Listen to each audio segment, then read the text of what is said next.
Então, Caldas, por favor, se você puder falar um pouco sobre o seu trabalho, para atualizar a gente aí nessa sua atuação brilhante aí na cidade. Bom dia a todos. Antes de mais nada, agradecer a honra de participar aí das sessões da clínica, né, pelo convite do Rosato. Parabenizar novamente ele por essa árdua tarefa de nos brindar semanalmente com novos conhecimentos. Eu trabalho, sou professor da UF, né, ainda em ativa, talvez me aposente esse ano. Era médico da UF também, mas esse vínculo já me aposentei. Basicamente sempre trabalhei, quer dizer, teve uma época que a gente começa trabalhando no que aparece, né? Então trabalhei alguns anos na terapia intensiva do próprio Antônio Pedro, depois me deixaram montar o serviço de reabilitação lá no Antônio Pedro, que a gente exerceu até me aposentar do vínculo de médico e também demos a sorte de agora vai ser reativado. Desde o mês passado foi reaberto o serviço de reabilitação que estava parado desde a pandemia, né? Paralelamente a isso, eu trabalho fora com reabilitação e medicina do exercício do esporte, né? Para quem não conhece uma definição simples de medicina do exercício do esporte, é a especialidade que utiliza o exercício na prevenção, no diagnóstico e no tratamento coadjuvante de qualquer doença. A gente tem uma clínica de medicina do exercício em que atende a população basicamente de cardiopata, mas pega DPOC, Parkinson, as doenças que circundam a cardiopatia também, né? Diabetes, distúrbio metabólico e a parte de dislipidemia, cada vez mais entrando pneumopata, as doenças que acompanham também o idoso, né? A única coisa que a gente não faz objetivamente em termos de uso do exercício é a parte ortopédica, né? A gente não atende especificamente a parte ortopédica. E também lá a gente faz teste de esforço e ergospirometria. E nessa área que a gente tem pego mais como faz de atleta, né? O uso cada vez mais disseminado dos esteroides anabólicos. E já pegando agora também a rebordosa desse uso, que é a disfunção ventricular devido à cardiotoxicidade por esses medicamentos. Basicamente isso, Rosati. Ótimo, excelente, faz um trabalho no Fit Center fantástico aí em Niterói e no Antônio Pedro também. E eu vou pedir ao Paulo Sérgio Osório Rodrigues para descompartilhar a tela que ele compartilhou, para o Caldas poder compartilhar a tela dele. Obrigado.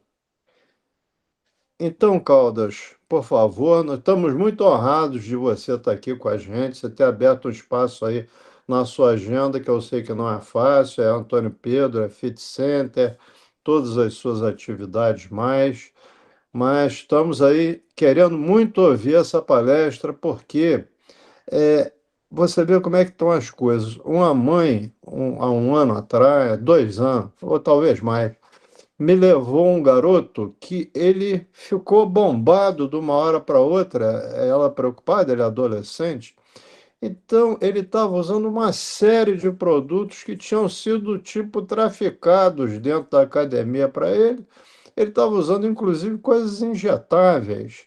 Então você vê que é uma coisa do dia a dia, isso é passado como se fosse uma coisa ótima para a saúde, as pessoas usam indiscriminadamente, né?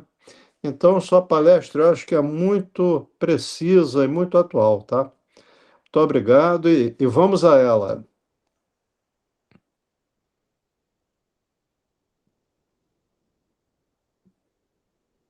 Antes de mais nada, dizer que eu que estou orgulhoso aí de estar dando uma aula para tantos ex-professores que me ajudaram na minha formação, né? Então, vamos ver se consigo botar o ponteiro aqui. Então vamos lá. O tema é cardiotoxicidade dos esteroides anabólicos ou anabólicos esteroides, tanto faz a ordem, né? Um roteirinho seria que nós vamos falar um pouquinho do histórico do uso dessas substâncias, os efeitos adversos, relatos de desfechos fatais, a cardiotoxicidade especificamente, com uma breve revisão de literatura, relato de um caso e as mensagens finais.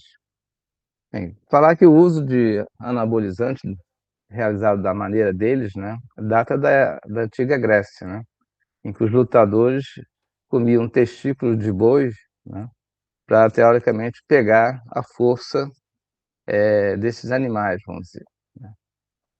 O relato descrito do uso de testosterona, inicialmente sintetizada, se deu na Segunda Guerra, né, com o objetivo de aumentar a agressividade, força, resistência dos soldados nazistas, né? E a ideia de criar um super soldado sempre reinou no imaginário do ser humano, né? Aqui temos o nosso Capitão América, o Hulk. Então, a humanidade sempre buscou soluções milagrosas para determinados efeitos, né?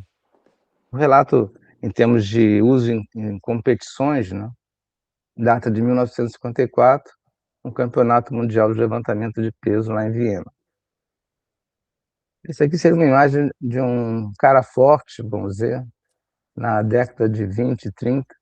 Então, um cara, você vê que é um cara forte, né? Mas a musculatura é diferente quando você observa os mais recentes usuários, recentes que do início da década de 40 e 50, os fisiculturistas lá da costa oeste, Califórnia, começaram a usar essas substâncias para terem vantagem em relação a esses campeonatos, né? E isso deu, ao longo do tempo, a origem à nova geração dos fisiculturistas, que você vê que é um físico completamente diferente daquele cara forte mostrado nos slides atrás. Esses aqui são os mais famosos, né? O Schwarzenegger, que não precisa apresentação, não sei se vocês relembram o pessoal mais antigo, né? Do Lou Ferrigno, que fazia o papel do Hulk naquele seriado antigo. Esse é um destaque mais recente, que já não é tão mais recente assim, esses dois aqui. E como todo esporte de alto nível, né, esse é o Ronnie Coleman, vocês observem aqui quando ele, teoricamente, ele atingiu 0% de percentual de gordura, pesando 140 quilos, basicamente. E também, só para dar um destaque, que nessa população, o IMC não serve para dizer gordura. O IMC tem suas restrições, serve em termos populacionais, mas em atleta, geralmente, ele erra ao estimar a obesidade, vamos dizer. Como todo esporte de alto nível, a gente paga um tributo. Geralmente, osteomiosarticular, que foi o que esse atleta pagou, né, em termos de protusão discal e compressão medular. A nível de Jogos Olímpicos, começou em 1964 a se detectar o uso dessas substâncias em diversas modalidades, principalmente aquelas que dependem de força e potência, né? O exemplo clássico é o Ben Johnson, em 1988, quando ele foi o primeiro atleta a baixar os 100 metros de 9 segundos e 80 décimos. E a gente vê que, independente do uso dessa substância, o desempenho humano melhorou bastante, né? Com o Bolt fazendo 9,58 segundos, teoricamente, sem uso de anabolizantes. Mas o que preocupa na área médica não é nem os atletas, porque esses o utilizam nós sabendo dos riscos, que eles não ignoram esses riscos, né? Mas o que preocupa é isso, é o crescente uso de anabolizantes com fins estéticos ou de longevidade, vamos dizer, né? Principalmente os famosos chips da beleza, que geralmente contém testosterona, gestrinona e oxandrolona, e às vezes a mulher não sabe os efeitos deletérios disso, porque chega lá, não, estou desanimado, perdi libido, aí o médico mal intencionado, vamos melhorar isso, né? E com o chip da beleza. Eles realmente têm efeitos de aumentar a massa muscular, diminuir percentual de gordura, aumentar a libido, então é uma droga maravilhosa que ele tem efeitos, mas também tem os efeitos benéficos, e como tudo na vida tem risco, benefício, que a gente tem que ser pesado. De tal maneira foi crescendo isso que em 2023 o CFM botou uma normatização proibindo as terapias hormonais com fins estéticos e esportivos. Basta ver como é que cresce isso, que atualmente tem especialidade e congresso de hormonologia, né? início do mês saiu esse artigo na revista Metrópole, falando só sobre isso, né, e que ele dá ênfase na questão do uso estético e que, chamando a atenção que, a princípio, não existe droga segura no uso dessas substâncias. A gente pergunta, será que é seguro? Né? Tem vários artigos de revisões sobre os efeitos colaterais dessas drogas, aqui a gente trouxe um, e a gente observa que, como todo hormônio, ele tem uma ação sistêmica, tanto benéfica quanto maléfica. E aqui os vários efeitos a nível de pele, na mama, no homem principalmente, fígado, hepatotoxicidade, rouquidão na mulher, voz se masculiniza, né, disfunção é, hormonal, em termos de dislipidemia, policitemia, alteração da microcirculação, atrofia testicular, lesão renal, e a gente vai depois enfocar na questão cardiovascular, né? Levando a hipertrofia concêntrica, disfunção sistólica, diastólica, dislipidemia, e lembrar que a grave hipertensão, né, faz disfunção endotelial, dislipidemia, e com isso tudo favorece a doença aterosclerótica também. Mas no esporte a gente fala que o principal efeito colateral do doping, vamos dizer, e aqui entra o anabolizante, né, é mentir. Então, o principal efeito colateral de qualquer substância ilícita, principalmente no esporte, é ele aprender a mentir. Então, vocês observem aqui o quanto de massa muscular aqui o indivíduo antigo, né, na década de 20 e 30, né, se não está passando, esse aqui não está passando. Então, esse aqui foi o campeão, né, mas você observa que nem sempre se valoriza só o volume. Isso aqui é desse ano, do Arnold Classic, que é um campeonato de fisiculturismo, né, agora entrou, né, que apesar de ele ser um cara muito forte, ele foi o que teve maior volume muscular, mas quem ganhou foi o que tem mais definição muscular. São coisas que contam pontos diferentes num campeonato desse, né. Um cara desse aqui está pesando 140 quilos, por aí. Mas isso vai se expandindo, né, então as pessoas idosas começam a querer também colher esse benefício, ainda mais ainda o idoso, e também nisso entrou o rol o sexo feminino também. Aqui, não sei se estão ouvindo, né? Vai falar a mulher agora. Essa é a voz da mulher, como efeito colateral, é rouquidão. Não sei se está dando para ouvir. E as pessoas começam a ter deformidades em termos de composição corporal, né? Alteração da percepção corporal, e cada vez querem mais, né? Alguns focos mais no tronco, inclusive isso utiliza de complementar com a mulher, né? Que treina mais perna e o homem treina mais tronco, né? E por aí, onde é que entra aí a dona morte, que a gente chama, né? Se a gente fizer um retorno no túnel do tempo, né, só de uns 2, 3 anos para cá, a gente observa vários relatos de casos. Eu botei alguns brasileiros aqui, mas tem estrangeiro também. Então, desde 2023, 2024, 2024, 2024, 2024, mesma coisa, novembro desse ano, e o mais recente foi final do mês passado, né, esse jovem de 21 anos que faleceu, né? E ele é um grande influencer, então teve um impacto na mídia importante, né? E o pessoal fala, vamos dizer, que o diagnóstico foi dado como miocardiopatia hipertrófica, só que as adaptações do coração no uso dessas substâncias, e ainda mais nessa modalidade de treino, né, elas podem simular uma miocardiopatia hipertrófica. Então a morte é raro, mas acontece muito nesses atletas. Parece que é o atleta, é a modalidade esportiva em que mais se morre subitamente em pessoas jovens. Em relação à cardiotoxicidade, aqui é um resuminho dos efeitos praticamente sistêmicos e multifatoriais em termos de lesão do coração, dos efeitos secundários do esteroide anabólico. Então ele leva a disfunção endotelial, leva a alteração da via do óxido nítrico, disfunção da microcirculação coronariana, tem mecanismos arritmogênicos, disfunção sistólica e diastólica, que começa pela diastólica, aumenta a inflamação sistêmica, aumenta a produção de radicais livres, favorece a apoptose e, especificamente, no coração, ele leva a uma hipertrofia patológica, né? Além, secundário também, a hipertensão que esses pacientes desenvolvem e a doença da micro e da macrocirculação, porque favorece a doença aterosclerótica mais precoce.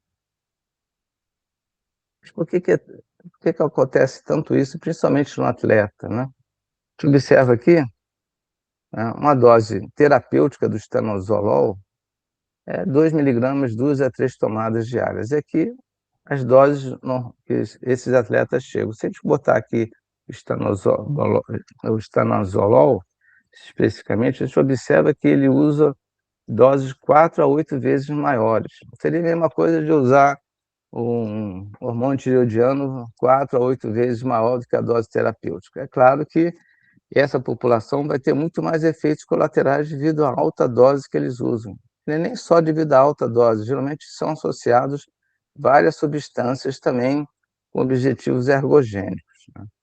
Especificamente a cardiotoxicidade, a gente reviu alguns artigos de mais destaque, que são mais referenciados, né? Então, esse aqui é diretamente sobre a cardiotoxicidade dos anabólicos. Esse autor ele fez um estudo de coorte transversal com 140 levantadores de peso, na idade de 34 e 54. Um grupo deles usava usuários de anabólicos e o outro grupo de não usuários de anabólicos. Claro, esse artigo tem algumas limitações, né? E analisou função sistólica e diastólica, né? E analisou coronária por ano de TC. O que ele encontrou, né? A gente observa esses dois, aqui é o grupo total dos usuários, aqui os grupos que estavam usando e o que não estava usando, e aqui o grupo controle. Então, a gente já observa uma redução tanto do que não estava usando, mas já utilizaram, e os usuários atuais, ponto de 41% dessa população dos usuários tinha uma fração de ejeção abaixo de 50%. Se a gente está falando só a função sistólica, e lembrar que a disfunção começa pela disfunção diastólica. Aqui a disfunção diastólica, seguindo o mesmo perfil, né, dos usuários, o que usaram e o que não usaram. E uma coisa importante, né, se for avaliar volume de placa, né, de DAC nos pacientes que usaram, tem uma correlação direta em termos de aumento do volume e da presença de placa conforme se acumulava os anos anabólicos de esteroides. Então, a conclusão, eu levo uma hipertrofia concêntrica, lembrar que, diferente do atleta, que é uma hipertrofia fisiológica, que há uma harmonia entre os compartimentos de vaso, músculo e tecido conjuntivo, a hipertrofia patológica começa com uma desarmonia disso, e isso é o germe da futura disfunção de insuficiência cardíaca. Então, redução da função sistólica e diastólica, apresentar um maior volume de placa e com 3 casos de infarto no paciente, no grupo que usava os anabólicos ou tinha usado. Esse é um estudo famoso, que é o estudo Harlem, um estudo prospectivo, avaliava pré-ciclo, ou seja, antes de usar, pós-uso e 1 ano depois. Importante, que todos os anabólicos de esteroides dessa população eram ilegais. O que a gente fala com ilegais é o quê? Eram de uso veterinário, né? Não de uso humano, vamos dizer. Observou redução da fração de ejeção, redução da função diastólica, né? Alteração da E' e aumento do volume do átrio esquerdo. Conclusão do artigo: mesmo aumenta a massa de VE, com hipertrofia concêntrica, alteração da função sistólica e diastólica, independente que eles separaram o grupo que tinha hipertensão e tempo de treino, mas tinha correlação direta com o quê? Com a dose dos esteroides. Aqui, esse artigo, como ele avaliou 1 ano depois, né, ele conclui que houve normalização dos parâmetros, conforme foi visto nos slides das figuras, né? Uso pré, uso pós, e um ano depois, normalmente tinha regredido as alterações que as substâncias tinham provocado. A gente vai ver que isso realmente não é o que acontece. Então, nós temos efeitos indiretos, né, pela hipertensão, dislipidemia, hipertrofia, fibrose intersticial, e efeitos, aqui seriam efeitos diretos, desculpe, remodelamento cardíaco, injúria do miócito, maior fibrose, apoptose, disfunção endotelial. E as consequências são o quê? Aumento do risco de arritmia, disfunção sistólica e diastólica, doença aterosclerótica, doença vascular periférica e morte súbita. Lembrando que ele faz uma disfunção endotelial, né, aqui reatividade da carótida, com redução dos usuários, e aqui percentual de dilatação pelas substâncias fluxo mediada vascular, com redução da capacidade vasodilatadora. Então, resumindo, objetivamente, ele faz o aumento do ventrículo esquerdo, lembrando que é uma hipertrofia patológica, aumento do esquerdo e redução da fração de ejeção a longo prazo. De maneira que esse artigo eu achei uma frase interessante, né? Como o amor aos músculos pode quebrar o coração. Esse é um artigo mais recente, que ele traz duas informações importantes. Né? Ele já fala que é uma cardiomiopatia biventricular, então não pega só o ventrículo esquerdo. Né? Estudo prospectivo dos usuários que estavam usando na hora do artigo, usuários que tinham parado há um ano e os não usuários. Realizaram antidoping para comprovar que não era usuário mesmo, excluir os hipertensos ou de uso de outra droga. Geralmente esse atleta, principalmente o fisiculturista, eles usam uma polifarmácia em termos de substâncias ergogênicas. Né? Às vezes associa GH, insulina, né? Até acham que aquele rapaz mais recente faleceu por hipoglicemia, uma das hipóteses, por causa do uso de insulina, que avaliou a função sistólica e a diastólica por recursos mais modernos, como o strain longitudinal. E aqui, como é que foi o design do estudo? Então, separava em não usuários e usuários. Os usuários que estavam usando no momento da coleta e os não usuários, atualmente. Né? O que a gente observa? Aumento da massa no grupo que usou ou do que está usando. É claro que o que estavam usando tinha maior aumento da massa. Em termos de fração de ejeção, a gente observa aqui, ó, aqui o grupo que usou, o usuário atual e os usuários antigos, que não houve diferença em termos de alteração da função, de redução da função sistólica, em relação ao grupo que não usava, que não tinha um percentual bem pequeno de fração de entre 41% e 49%. Observar, focar na função, nos parâmetros que detectam mais precocemente a função sistólica, teve o mesmo comportamento. E aqui, em termos de fração de ejeção, tinha uma correlação, todas as alterações de fração de ejeção, massa indexada do ventrículo esquerdo, alteração do strain longitudinal, todos eles alteravam mais cada vez que fosse maior a dose, ou seja, tem correlação com a dose utilizada e o tempo de uso, as alterações, né, em termos de cardiotoxicidade. O efeito tem relação com dose e tempo de uso. Conclusão do trabalho, né, exibiram HVE, a função sistólica de VE e VD, função diastólica prejudicada. Era um acometimento biventricular e a pressão aumentada, né, foi observada, quer dizer, a longo prazo, esses pacientes tinham hipertensão sistólica, levando a crer que talvez a disfunção da microcirculação seja um efeito também que não regride, vamos dizer. O uso do esteroide foi determinante, tanto do HVE quanto da função sistólica reduzida de VE e VD. O uso de alta dose, a longo prazo, esse artigo chama atenção disso, passa a ser um problema de saúde pública, devido à disseminação do uso para as pessoas não atletas, que querem só melhorar a estética, e não só melhorar a performance física. Então, a gente não pode esperar, perguntar, investigar o uso dessas substâncias só em paciente que é atleta, porque atualmente o não atleta, ou seja, que não tem objetivo competitivo, está usando até mais do que os atletas, porque os atletas têm um controle antidoping. Só para referenciar uma literatura brasileira, que saiu ano passado, esse artigo, no International Journal of Cardiology Science, a gente observa a alteração da fração de ejeção na população que usou. Esse artigo tem uma limitação, que é um N pequeno, né? Aumento da massa, isso em relação à função sistólica, mas os parâmetros que analisam função precoce, a função sistólica, alteração da função sistólica, como o estresse longitudinal, né, o desperdício do trabalho cardíaco, alteração da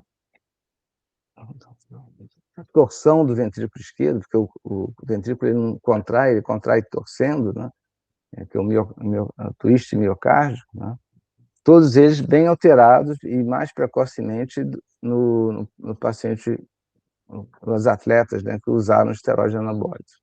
Então, esse artigo conclui, né, que o estresse longitudinal é um preditor independente de desfechos adversos, sendo mais sensível que a fração de ejeção, e a técnica, como as técnicas de spectrum tracking, na análise do trabalho miocárdio, permite identificar precocemente essa lesão, né? Então, é um recurso que, nessa população que suspeita de estar usando isso, vale a pena pedir. Esse é um grupo dinamarquês que eles acompanham há muito tempo, um grupo de fisiculturistas, né, usuários ou não. Então, olha, usuário, a mortalidade muito maior do que o grupo controle, né? A Dona Morte visita mais os usuários dos anabólicos. Esse mesmo grupo publicou ano passado um artigo interessante, né? Ele chama a atenção, que só em 2014, cerca de 3 milhões a 4 milhões de indivíduos nos Estados Unidos usavam um anabólico de esteroides, em algum momento da vida, né? No passado, ele publicou esse artigo, esse mesmo grupo dinamarquês, em que ele acompanhou por longo tempo, um acompanhamento de 11 anos, né, dividindo também em usuário e não usuário. Ele chegou a informações bem importantes para a prática diária do clínico, né?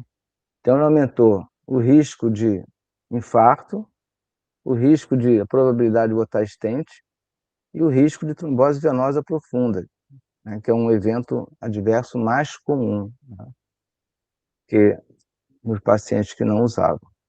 Aumentou 3 vezes mais o risco de infarto e o principal evento cardiovascular dos indivíduos que utilizam essa droga é a trombose venosa profunda e sua possível complicação de embolia pulmonar. Mesma coisa em termos de arritmia, que a arritmia mais comum era fibrilação atrial, lembrar que o átrio sofre conforme o ventrículo sofre, né? O risco de cardiomiopatia dilatada e o risco de insuficiência cardíaca, muito maior nos usuários do que não usuários. E importante, aumentou 9 vezes o risco de cardiomiopatia dilatada. Então, a cardiotoxicidade funciona mesmo, né? Então, a conclusão do artigo, que está associado ao aumento do risco de doenças cardiovasculares, como infarto, angioplastia, trombose venosa, arritmia, cardiomiopatia dilatada e insuficiência cardíaca. Esse artigo ele cita um exemplo importante, né, que é dá um caso clínico, né, um paciente de 38 anos, praticante de musculação. Lembrar que ele não é atleta, ele só treina, né, da entrada no serviço de emergência com relato de edema de membros inferiores, dispneia progressiva até ortopneia e evolução recente. Paciente hipertenso, taquicárdico, né, saturação baixa, já em uso de oxigênio, dispneico, né, B4, B3, edema de membros inferiores, um quadro de insuficiência cardíaca. Foi realizado painel para colagenose, droga, tinha discreta elevação da função renal, troponina normal e um BNP elevado, dislipidemia, hepatograma normal e uma testosterona de 6.700. esses pacientes ficam com a faixa de 6.000, 10.000 até. Raio-x de tórax com aumento da área cardíaca e congestão pulmonar. Um eletro mostrando taquicardia, um eixo desviado, critérios de HVE, índice de Morris, zona inativa septal, ondas T negativas de parede lateral alta e V5 e V6. O eletro com uma disfunção importante, né? Com fração por Simpson de 25%, dilatação das cavidades esquerdas e também a direita.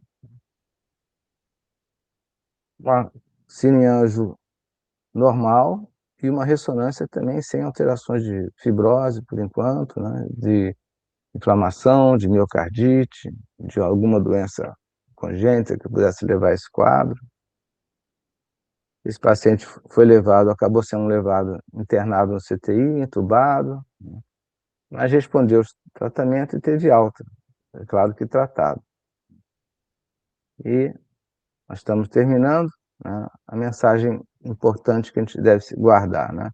O uso do anabólico vem disseminando e a maioria dos usuários ainda são jovens de meia idade em ambos os sexos, apesar que está aumentando também no indivíduo idoso, vamos dizer, na faixa dos 60, 70 anos. Idoso e idosa. Então, nessa população, a gente tem que ter na cabeça pacientes que entram com disfunção ventricular inexplicável, que não seja por hipertensão isolada, que não seja por miocardite, não seja por doença congênita, que não seja por doença isquêmica, né, e prematura, deve entrar no rol diagnóstico o uso de esteroide anabólico. Lembrar o quê? Atualmente, de 80% dos usuários utilizam por fins estéticos ou recreativos, e não são atletas competitivos. Então, isso tem que estar na cabeça para entrar no rol de diagnóstico diferencial. Só para terminar, ó.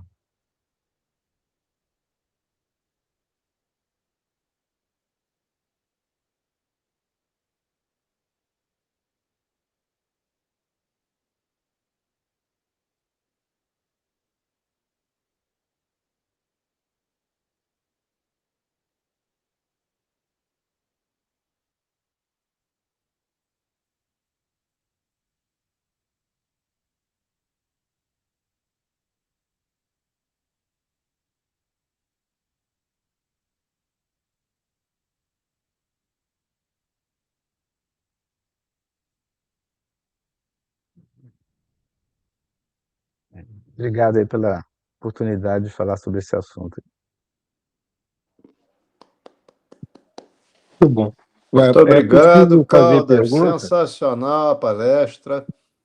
É possível pergunta? Sensacional. Com esses, terminando com esses mosquitinhos aí bombados. Não sei se o som estava indo? Não, o som, eu não consegui escutar o som, mas deu Mas para esse entender a tinha legenda. mensagem. Esse tinha A legenda. legenda, sim, deu para ver muito bem, muito bem.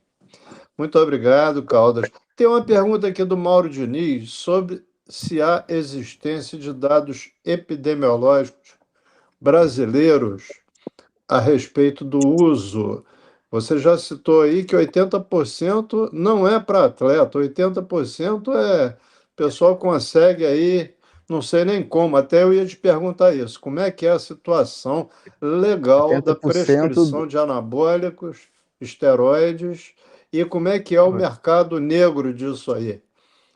80% dos usuários, né? Que é, né, da população. Que eu saiba, não existe registro, principalmente porque é aquilo que a gente comentou, né? Apesar das pessoas terem já perdido a vergonha de dizer, né? Não existe esse registro que eu saiba, né? Agora, você falou uma coisa aí, eu ia comentar, eu lembro. É possível um comentário? Ô, Marcos, Vai deixa lá. só o Caldas acabar Ah, de perdão, responder essa perdão. Não, pergunta, pode então. falar. Outro item eu esqueci. Tá, Pode joia. falar, Marco. Desculpa.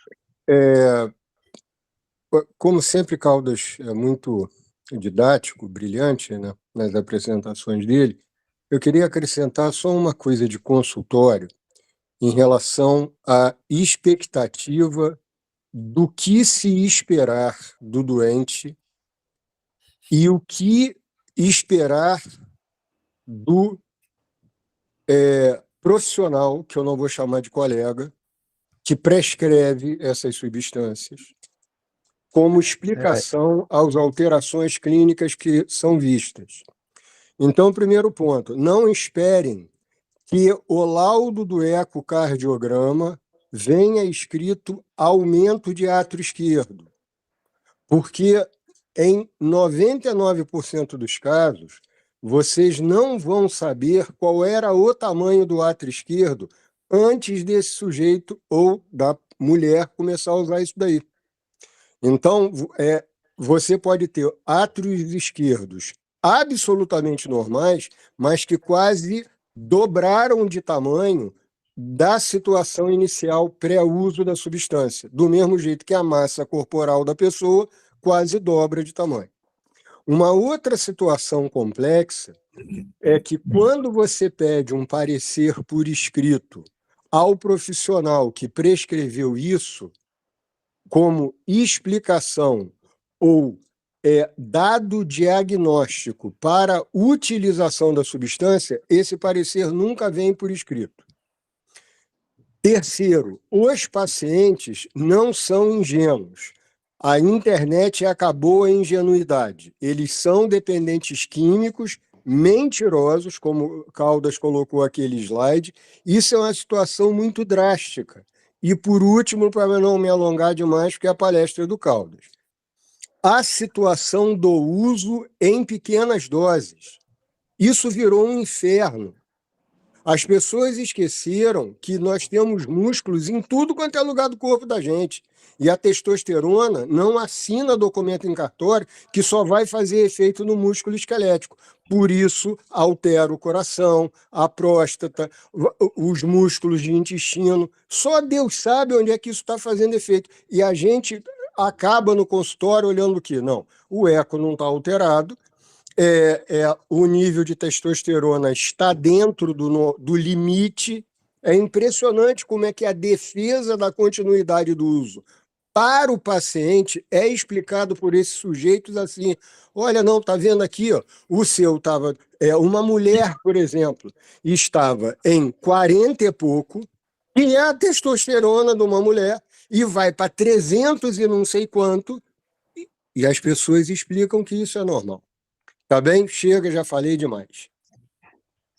Marcos, até lembrei o que eu ia falar, que era justamente isso, que o Rosati perguntou onde é que obtém a droga. Atualmente, Rosati, antigamente era tudo tráfico de drogas, e eram vendidos basicamente em academias, pelo próprio professor lá, mal intencionado, né? Os colegas também, né? Então, atualmente isso não existe, atualmente é tudo mais ou menos legalizado, porque o médico está prescrevendo.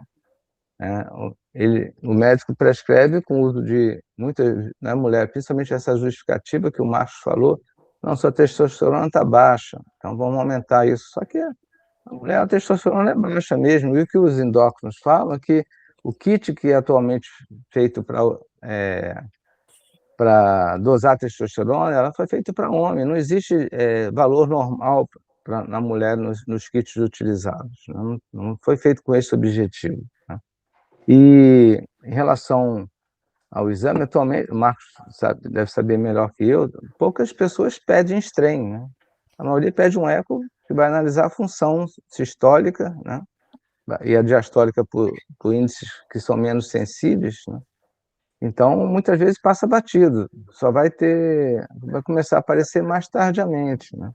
Outra coisa, acho que a Gesmar perguntou, Germar, o que os endócrinos falam, que não tem aquela reportagem fala isso, não existe dose segura, não existe dose segura, principalmente no sexo feminino. Então, outro ponto importante que o Marcos falou é o seguinte: depois que eu me tornei usuário, o vício é igual uma droga, o cara não quer parar, porque depois que eu aumentou minha libido, estou forte, estou sequinho, né? Eu não vou querer voltar ao que eu era. Então, a droga funciona, tem ótimos efeitos benéficos e maléficos. Então, esse paciente tem que ser tratado como usuário de droga também, é difícil desmamar. Boa, É um Caldas, é isso problema de aí. saúde pública mesmo. Bem, tem mais uma pergunta aqui no chat. Vamos ver aqui. A Cristiana Oliveira comentou: verdade, hoje está uma loucura. Uso vários profissionais prescrevendo, principalmente nas mulheres. Emagrecem, perdem massa muscular e usam oxandrolona e outros para ganho de massa rápido. E fora as E mulheres pior, na pré-menopausa que acham que precisam usar antes. É uma isso. loucura. Pior, Tá uma Rosati, coisa aqui, disseminada, não é, Caldas? E assim, estimulada. Como o Marco falou, muita isso. gente prescreve. É bom para a saúde, é ótimo. Usa que você vai ficar seco, vai O, ter libido, vai ter potência, a mulher vai o, ficar Ros- melhor. Então vai sendo difícil. o Rosati, no sexo feminino, então é comum você perguntar, usa algum remédio? Não. Aí você começa a perguntar melhor, não, eu tenho chip da beleza, vamos dizer. Então ela não identifica aquilo como remédio, porque foi vendido como não remédio também, né? E Caldas, perdão, Então, só lembrar que a prática de exercício físico regular, leve a moderada intensidade, já pode aumentar a testosterona, não é verdade? isso. O treinamento de força, ele é um estímulo fisiológico, não só do testosterona, como do GH. Então, eu quero manter minha testosterona normal, vamos dizer, tem que fazer ginástica, principalmente o treinamento de força, que é o que mais estimula como resposta fisiológica a esse estímulo, né? Bem, nós temos aqui algumas pessoas com a mão levantada. O Gilberto Aloysio, o Mário Gaspari. Gilberto, você está com a mão levantada aí, por favor. Primeiro Aldas, era o parabéns Mário. pela palestra. É só nível de curiosidade por questão de não ter conhecimento mesmo. Como é que funciona esse chip da beleza? Ele é intradérmico? Ele é manipulado, né? Teoricamente não é legalizado, vamos dizer, farmácia de manipulação e é subcutâneo. E Então consegue ele se fica, palpar? eu não sei, E consegue palpar não, esse? só se o cara apontar onde está, né? É Entendi. como se fosse, vamos dizer, ele é mais longuinho, não é igual um chip que a gente está acostumado a ver quadradinho, não, né? Então é colocado subcutâneo e vai eliminando, não sei qual a duração que ele tem, em termos de eliminação de droga, mas ele é feito em farmácia de manipulação. E justamente ele não é legalizado, não só por outros fatores, mas porque cada um prescreve a dose que quer para colocar ali. Cada profissional prescreve a dose que quer. Então não esperem o uso assim oral, subcutâneo, ou então o gel, né, de testosterona que usa que tem indicação médica para os pacientes que têm um hipogonadismo, por exemplo. Ok. Bem, tem Obrigado. outras pessoas querendo perguntar aqui. Obrigado, Marcos César. Gilberto, obrigado. O Aloysio Fonseca, fez um comentário aqui de casos de TVP em pacientes utilizando. Como você falou, Carlos, ele vê na prática diária dele isso aí também, TVP, Uma possibilidade de outra, embolia pulmonar, uma, com um gente outro usando. suspeitem também quando você pegar um indivíduo com hematócrito lá em cima, 48, 52, 50, né? Isso já vi familiar fazendo, liga para mim, o meu hematócrito está usando algum remédio? Não, não estou usando nada. Aí você vai, não, o profissional lá, meu personal trainer passou para mim. Uma história é essa? Pois é, complexo, né? Muito complexo. Mas, Mário, você está com a mão levantada aí, tem mais pessoas também querendo perguntar. Em primeiro lugar, queria agradecer ao professor Caldas, como já eu disse inicialmente, pela palestra muito boa, aprendemos muito, o professor Rosado pela organização dessas magníficas palestras. Professor Caldas, eu não sei se eram ou não usuários de anabolizantes e esteroides, mas o exercício físico exagerado está mais do que a gente vê pela literatura a sobrevida dessas pessoas não é maior do que a sobrevida normal da população em geral. E, pelo contrário, por exemplo, o senhor citou aí os brasileiros que morreram, parece Christian Figueiredo, morreu com 29 anos, e há uns 2 ou 3 anos, o campeão mundial de fisiculturismo, Cedric McMillan, morreu com 44 anos.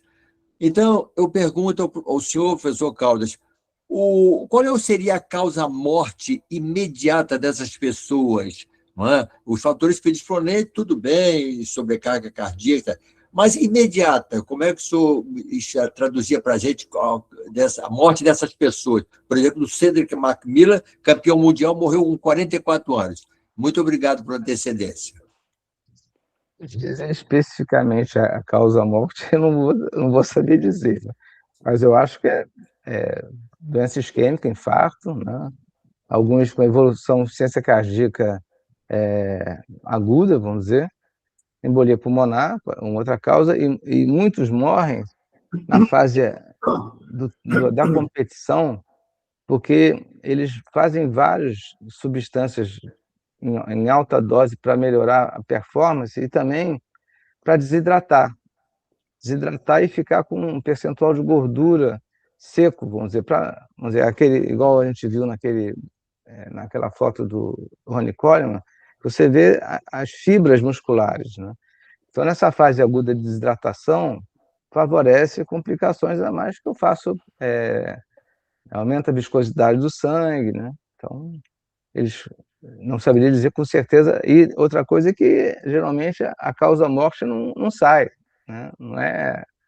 Não sai na revista, né? Lembrar que a indústria farmacêutica tem um poder intenso, né? Então, geralmente, eles descobrem outra causa para não dizer que foi o uso de esteroides anabolizantes.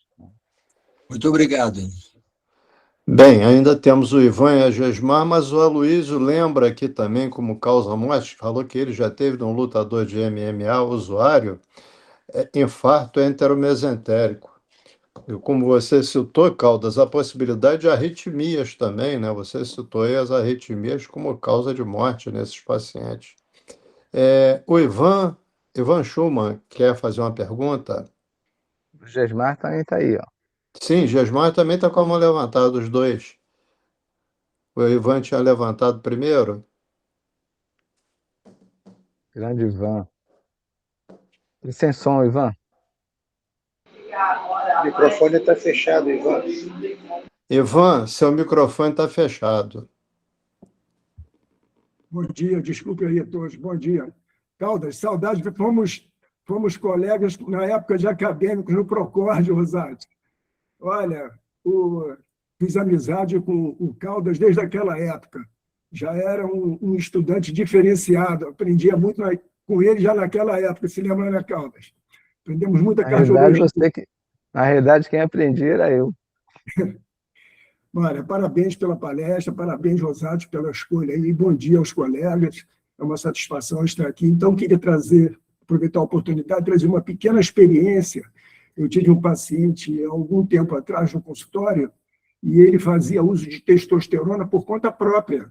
Hoje em dia, as pessoas estão se tornando independentes no sentido de fazer autoprescrição baseadas em consultas de internet, né? E elas muitas vezes não têm o filtro que nós temos para poder julgar, separar o trigo do joio.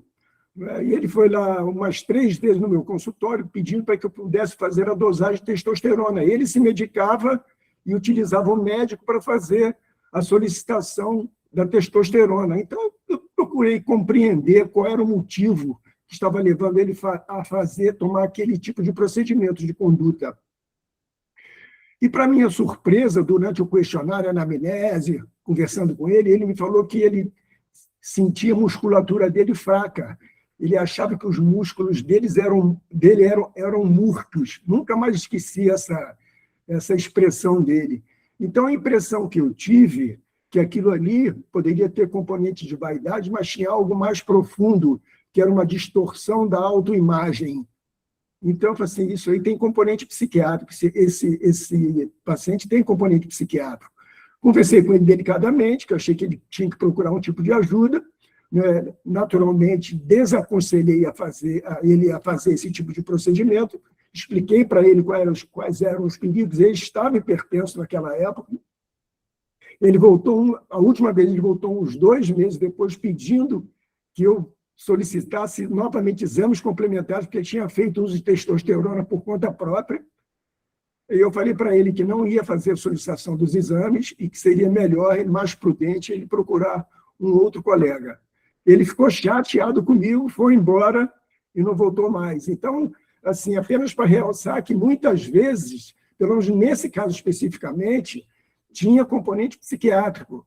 Embora nós saibamos atualmente que as pessoas estejam muito imediatistas e queiram muitas vezes resultado com uma receita, né? Querem curar muitas vezes doença crônica ou problemas mais complexos com uma receita ou um comprimido, uma pílula mágica.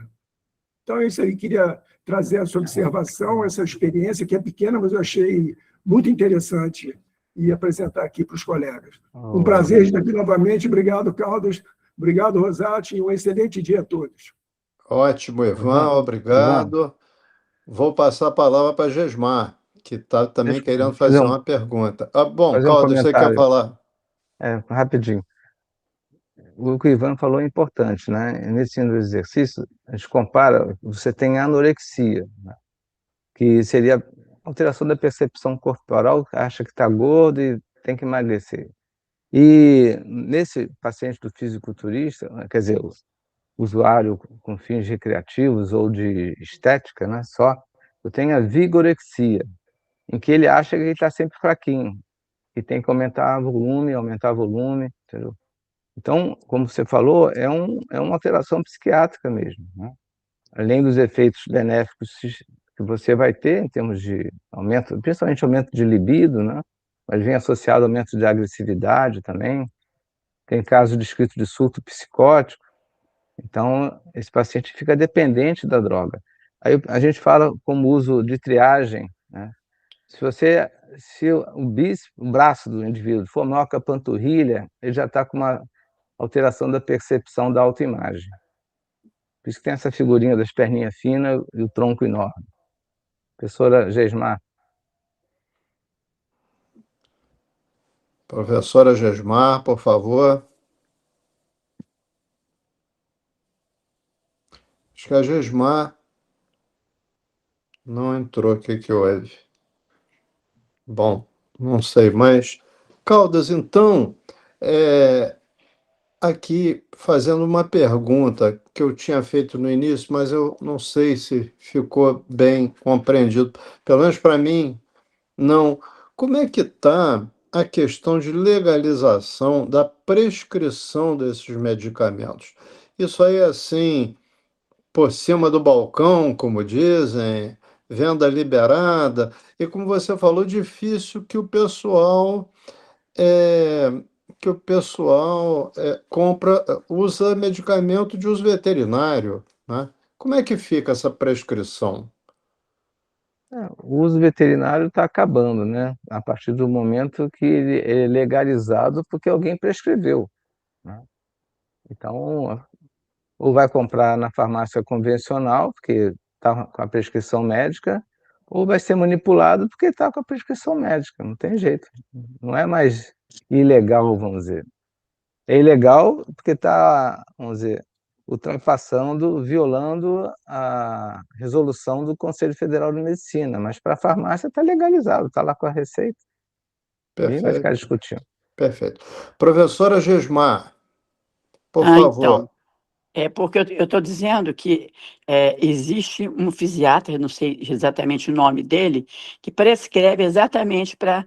é uma fórmula, só que eu não sei dizer quais são os componentes, mas tem testosterona, e exatamente para aumentar a libido e aumentar a força muscular em homens em torno de 50 anos, e que estão usando isso, como você falou, é vício. Viaja e carrega aquele monte de remédio junto, e não deixa de tomar, e fala que fez um efeito maravilhoso nos exercícios, qualquer atividade atlética. Então, realmente, eles, como vocês falaram, eles sentem realmente que está produzindo efeito. Aí não querem parar. E é fisiatra mesmo que eu vi que passou, sabe? Agora, eu gostaria de parabenizar a excelente palestra Caldas e Rosati pela organização. Foi maravilhoso e muito elucidativo. Obrigada. Obrigado, Jasmar. Rosati, Oi, Rosati, muitas sim. vezes o diagnóstico do uso é feito pela ectoscopia. Você vai nessas academias mais badaladas de treinamento de força, Smart Fit, outras aí, vai passando, se você vê alguém do sexo feminino com um ombro enorme, trapézio aumentado, o trapézio tem muito receptor para estrogênio, androgênio, um trapézio enorme, espinha, a voz, você vai falar e a voz é rouca, entendeu? Porque aumenta a cápsula de tireoide, a espessa corda vocal. Então, o diagnóstico muitas vezes é feito pela ectoscopia. Pelo menos é suspeita diagnóstica. Perfeito. Vamos ver aqui o chat, que é mais que. Bom, Cristiana colocou aqui mais uma. Esse mês de junho, uma nutricionista aqui de Niterói, Rio, Isso, faleceu pelo uso de vários fármacos associados, além de outros famosa. injetáveis, usando Roacutan, oxandrolona. Faleceu provavelmente de infarto mesentérico e hepatite Lembrar, fulminante. lembrar que um dos efeitos colaterais é a espinha, né? Aí talvez justifique aí o uso aí do Roacutan. É muito triste, né? Ciro, você quer fazer alguma pergunta? Oi, Rosati, eu gostaria, vou usar, embora não seja médico, Dr. Caldas, eu vi uma notícia boa na sua apresentação de que os parâmetros alterados, eles se normalizam após um ano de uso dos anabolizantes. Mas eu quero crer que os estragos, por exemplo, no coração, isso deve ser irreversível. Isso é verdade? Tem vários efeitos irreversíveis. Na mulher, por exemplo, a, a voz mais rouca, né? Engrossamento da voz, aumento de clítoris, né? E lembrar que o efeito a nível de coração vai depender da dose e do tempo que usa, porque senão vai ser irreversível também. Então, muitos efeitos colaterais não são reversíveis. O que reverte rápido, infelizmente para eles, né? E eles não querem a perda de massa muscular. Isso aí reverte. Verdade. Mas tem muitos que são irreversíveis. Muito obrigado, Dr. Caldas. Aumento da próstata, por exemplo. Perfeito, perfeito. Quer dizer, está sendo um grave problema de saúde pública, subavaliado certamente aí pelas autoridades. E eu queria ouvir a Zelina também, como representante nossa no CRM, para qual é a ideia dela sobre tudo isso. E nós vamos depois, se não tiver mais nenhuma pergunta, encerrar a nossa reunião. Zelina, por favor. Só uma observação, Sim. Zelina, tá? É que eu acho difícil isso encerrar. A tendência é crescer, porque é igual a droga, né? O pessoal sabe que faz mal usar droga e usa correndo os riscos, porque quer colher os benefícios. Então, eu acho isso muito difícil de reverter, Rosati. Eu acho que é um mal que chegou para ficar. Lamentavelmente. E como disse o Ivan, com envolvimento psiquiátrico e psicológico enorme nisso aí, muito subavaliado ainda, né? Problemão. Bom, Zelina, então, queria que você encerrasse a reunião para a gente, sua palavra final, agradecendo muito ao Caldas e agradecendo a presença de todos vocês, tá? A presença de todos é que faz essas reuniões sobreviverem. Então, obrigado a todos, a cada um de vocês que estão participando. Mais uma vez, obrigado ao Caldas, uma honra ter você aqui na Associação Médica. E passo a palavra para a Zelina. Obrigada, Rosati, e um bom dia a todos que que eu não cheguei a cumprimentar. E parabéns, Calda, mais uma vez. Aliás, eu sempre falo, dar parabéns a algumas pessoas é um pleonasmo, porque o Caldas é brilhante sempre. A palestra, a aula dele foi extremamente clara, didática, e todos percebem isso naturalmente, que é peculiar dele. E o Caldas falou algo agora no final, de grande impacto, dizendo que isso veio para ficar, que é como se fosse uma droga. Realmente é triste uma situação dessa, e as pessoas não medem as consequências dos atos, das substâncias, o que é bom. Foi demonstrado claramente aí os grandes efeitos colaterais, os grandes prejuízos, e o pior é que tem colegas que prescrevem.